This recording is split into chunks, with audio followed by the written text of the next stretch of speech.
I'm Adam, and this is a video about our 2018 Nissan Murano SL Midnight Edition. We're going to start with a walk around of the outside where I'll explain a few of the characteristics of the Midnight Edition, and then we'll move to the inside where we'll go over a couple different details of the infotainment system and what you can expect inside the Murano.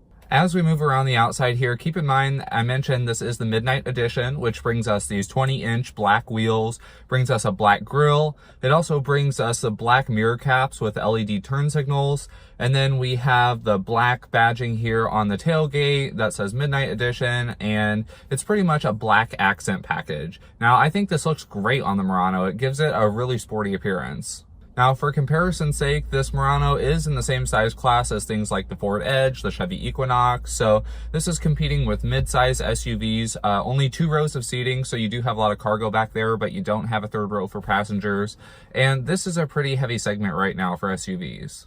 I personally really like the look of these wheels. I think they are pretty sharp, and in addition, I really like this kind of style that Nissan has been doing with the floating roofline. I don't know if they started it or with the Maxima, or if Honda started it with their HR-V, or who did it first, but I really like this look. I think it's pretty cool, and it just gives another design element to the vehicles. Now, this is an SL, so it comes very well equipped, pretty high on the trim level package. It does also come with remote start, which is always nice to have, summer or winter. So I really like this Nissan. It's well equipped. In addition, you will notice that this Nissan does have keyless entry, so you have this nice little key fob here, and all you have to do is walk up to the door and press this little button here on the door handle. Press it once to unlock your driver door or twice to unlock all the doors. It's really convenient, and it makes it super easy to get in and out without having to mess with your keys. All right, now we will come here to the inside.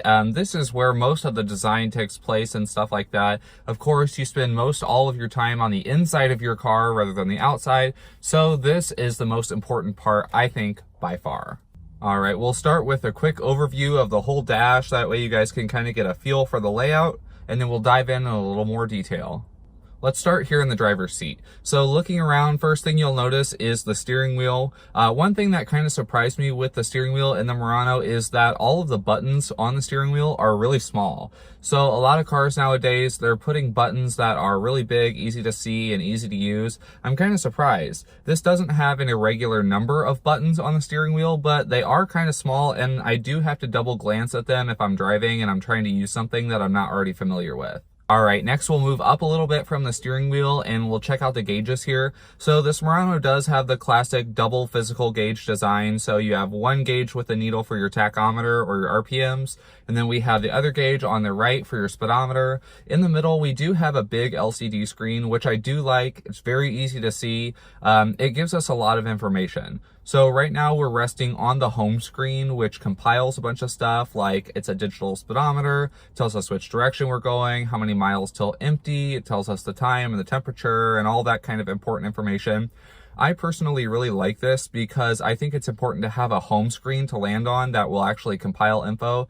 You don't want to have to be switching through menus and things just to see basic information while you're driving. So I do like this, and it is controlled by the buttons on the steering wheel here on the left.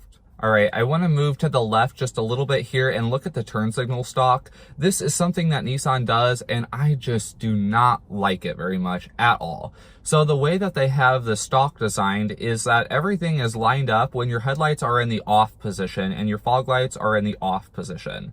I don't know why they wouldn't design it to be resting in the auto position, since most everyone leaves that in the auto spot all the time. As well with your fog lights, I mean, if you have fog lights on your car, you probably want to turn them on for some extra light. So I really just don't like the fact that Nissan designed the stock to have everything lined up perfectly in the off position. You know, that way when you have your lights in auto, the end of your stock is turned a little bit, and it's just kind of awkward. I feel like this is just an oversight in the design process and really needed a little more thought. Moving over to the left a little further, I do want to point out these buttons here to the left of the steering wheel before we get on the door. These are things like your power liftgate button. We have a heated steering wheel button in here. Those things come in the different packages. Of course, they're equipped on this SL since this is a well-equipped Murano. I like the buttons. I wish the heated steering wheel button was a little more ergonomic and was a little easier to notice, because I didn't actually even see the button until I'd been driving this vehicle for a few minutes. So it would have been nice to kind of put that in a more easily accessible place, but otherwise I still like a heated steering wheel. It's always a great feature. And then finally, moving over to the door here, we have a basic setup of buttons. We have lock, unlock, all the window buttons. I do like that we do have 2 driver presets for the seat, so different sizes and everything. You can just save your memory setting there. That's nice. One thing I will point out is I really like the trim inside this Murano. It's kind of this like brushed silvery look. I don't know if I guess they were going for brushed metal. It's not brushed metal, but it looks great, and I just am kind of over the wood look. So this is a nice change, and it looks really classy in here. I do like it, especially paired with the black interior. All right, now moving to the most important stuff, we're going to check out the center console here in the Murano. So we will start with the screen. This is a pretty big screen. It's easy to read. It does not have a glass kind of layer over it or a clear plastic layer, which makes screens glare a lot. So I do really like that it has that like soft touch finish. It keeps the sun glare down. On the left or right, we have a couple buttons here. We've got like night mode, we have the menu button, we have a dedicated button for our camera system, which I do like.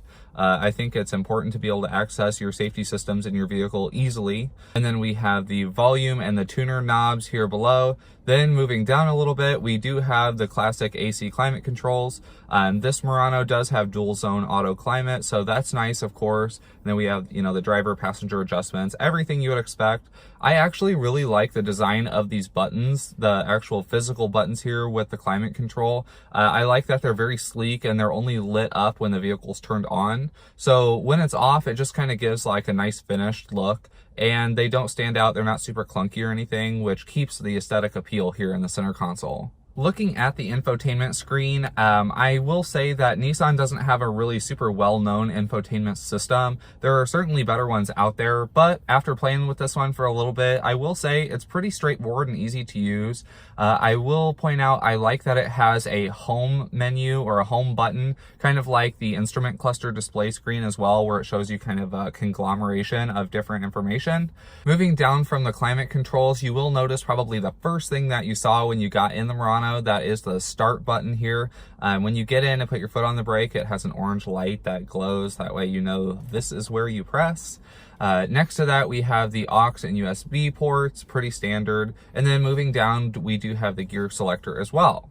Now, one thing that I find to be very strange is this Murano does have the CVT transmission, so it doesn't use necessarily like a gear sprocket system. Although the gear selector does give you the option to move over to the left into a plus or minus, would be called a Triptronic transmission, where you can shift it kind of like a manual. I find that really weird given that this transmission doesn't have specific gears. So I did put it into the manual mode and I did shift it, and it showed that it was in different gears on my gauge cluster here in the center. So I'm not really sure what's going on with that, but I think that is kind of confusing. And then of course we've got 2 pretty big cup holders. I like them. They've got rubber in the bottom of them, so if your drink sweats or anything like that, it's pretty nice. And then the last thing here in the center is we have these heated seat switches. Now, there is one big design advantage to having actual physical switches here rather than a button, and that is that you can leave them on. So in the wintertime, if you have your heated seat on and you get out of your car, you can just leave that switch pressed. Of course, it'll turn off with the rest of the car, but when you go to remote start your car, your heated seat will automatically come on for you since that switch is still depressed in the low or high position. If you have a button that turns on electronically, you don't have the luxury of doing this. Then again, if you have remote start, your car will probably turn your heated seats on for you. But for me, my car does have remote start and it does have heated seats, but I have that issue with the button where I can't turn my heated seats on before I have the car actually manually started. So it is just kind of a little benefit that some people don't think about, but you can definitely take advantage of. Two more things I'll point out here up in the front are, one, we do have the premium Bose sound system. So the speakers all have that nice little Bose badging on them to let us know it's their premium sound. That does bring us a 9-speaker system, which I have seen more in vehicles of this size. But after having the radio on and playing a couple different genres of music, I will say I was impressed with the premium audio. I mean, it sounds great, totally full range. And then while we're looking at the speakers, if you look over just a little bit, you'll notice this weird looking little thing. This is actually a light for your blind spot monitor. So you'll see them in all different kinds of places on cars. This is one of the first ones I've seen that's actually mounted inside the vehicle rather than on the side view mirror itself. But it's really easy to see, and I think it's a pretty cool little design. I mean, I don't see anything wrong with this at all. And then finally, we do have this big center armrest here, the console. I really like that it's padded on the left and right. It's not just a hard top console. And then it has this metal trim piece that I mentioned before here in the middle. It just looks really sleek. We do have a little cubby back here, kind of where your elbow would be if you want to put pens or some insignificant stuff back there. It's a pretty small cubby, but other than that, I really like the top of this armrest. It's big and roomy, and it has a padded arm spot for both the driver and the passenger. Now, looking inside here, we've got a couple different areas for storage, maybe coins or something. Personally, I don't recommend coins just because they make a lot of noise when you drive. Additionally, we have a 12-volt outlet here for car charging, just like we're used to seeing.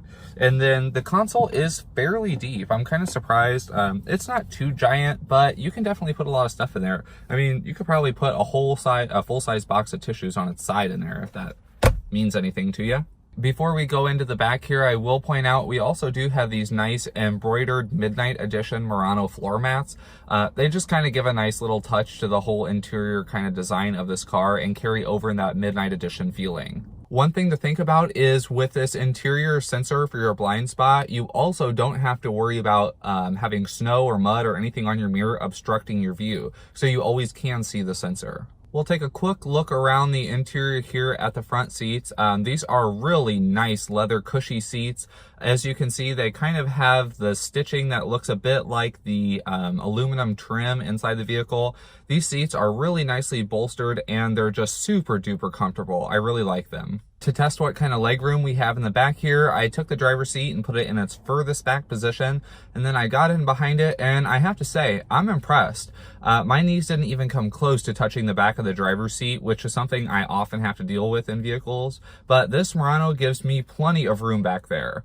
In addition, you'll also notice a couple standard features. We've got air vents, and then we have one single USB port, which really, Nissan, you could do a lot better with that. Other than that, we also have two heated seats back there, so that's always a nice upgrade for the rear passengers as well. All right, and then finally, back here in the cargo area, we do have a lot of space. It is fully carpeted, of course.